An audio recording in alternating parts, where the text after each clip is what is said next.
talked about 3 different methods for multiplying fractions. One of them we talked about is actually a review from 3rd grade when we learned multiplication, and that's a repeated addition. Now, the other 2 we're going to practice in detail today. Let me read number 1 to you. It says, Laura and Sean find the product of 2/3 times 4 using different methods. Laura, this is what she said. It's 2/3 of 4, and here's what she wrote. Sean said, it's 4 groups of 2/3, and there's what he wrote. Now, can you compare their methods? What do you think? What do you notice about Sean's? I noticed right away. He used repeated addition. He used repeated addition. They both got the same answer, correct? 8/3. And what did Laura do instead of repeated addition? She did multiplication. She did multiplication with a mix of repeated addition. with a mix. Yeah, she did a little bit of a mix. So the question says use words, numbers, or words, pictures, or numbers to compare their methods in the space below. So would you like to just write a 5th grade sentence explaining the difference in what they did? Okay, and I want you to share with me your ideas. I'll write one, and while I'm writing one, you don't copy it, you write your own, okay? And then I'll pause this and we'll share the ideas. Okay, go ahead. So the difference is Laura used a combination of multiplication and repeated addition, and Sean used repeated addition only, okay?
Okay, here's what I put. Laura and Sean both solved the problem correctly, but Sean used repeated addition while Laura multiplied. Laura. Oh, she. Now what we'll do is we're going to compare these 2 methods and solve each problem just like Laura and Sean did, okay? Sort of. So I want to go back to what Laura said. She said it's 2/3 of 4, and Sean said it's 4 groups of 2/3. Okay, so let's take a look at A. If I'm Laura, I would say it's 1/2 of 8. So write that little of word there, okay? And if I'm Sean, I would say it's 8 groups of 1/2. And we are going to draw those differently, okay? First thing I'd like to do is let's just solve the problem. Don't you want to solve it with this method right here? Okay, so we're just going to solve it once. We don't need to solve it 2 different ways for this. So I have 1 times 8 divided by 2. That equals 8/2. Is this coming back to you from yesterday? And 8 divided by 2 is, okay, so we know the answer. The answer to half of 8 is 4, which I think we could already figure out. And the answer to 8 groups of 1/2 is what? 4. 4, okay? So we've got 4 for an answer. Now how will I draw half of 8? You just 8 halves. 1. No, half of 8. Oh, you have 4. Right. That's all I do right there. And this is actually 1/2. Okay, so get that drawn. And then the next one, how do I draw 8 groups of 1/2? Same thing. Not really. I'm going to make it longer because I've got to have 8 groups on this state diagram With 1/2 in each. with 1/2 in each. And what number do I have at the top? That's what was confusing to me. What is it? 1/2. 4. Oh. So you're going to take all 4 of those, or all 3 of those values, 1/2, 8, and 4, and put them on tape diagrams. So yours needs to look exactly like this, please. Thank you.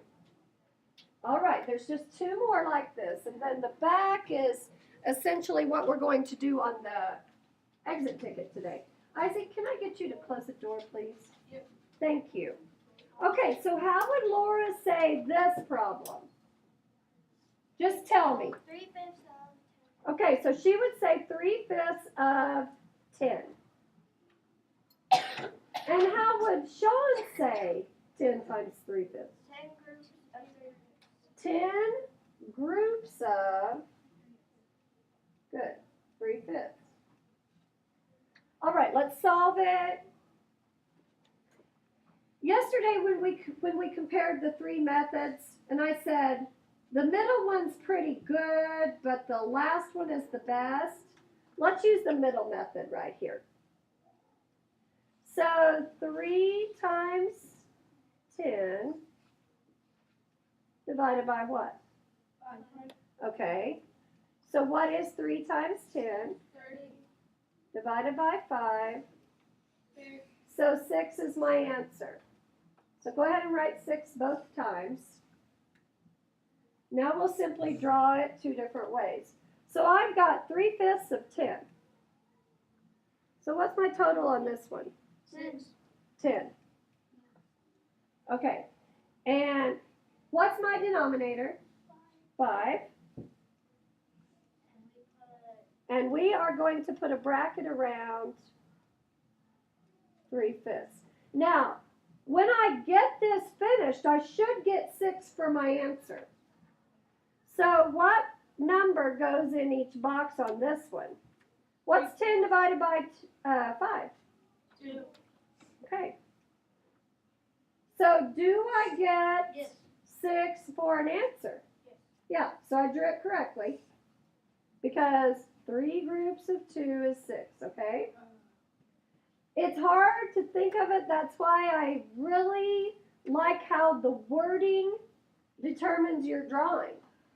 Now this one, I've got to do 10 groups of 3/5. 3/5.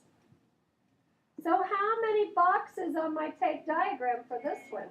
10. And I know from the previous problem that my answer of 6 goes at the top here. So if I add all these up, I'll get 30/5, which equals 6.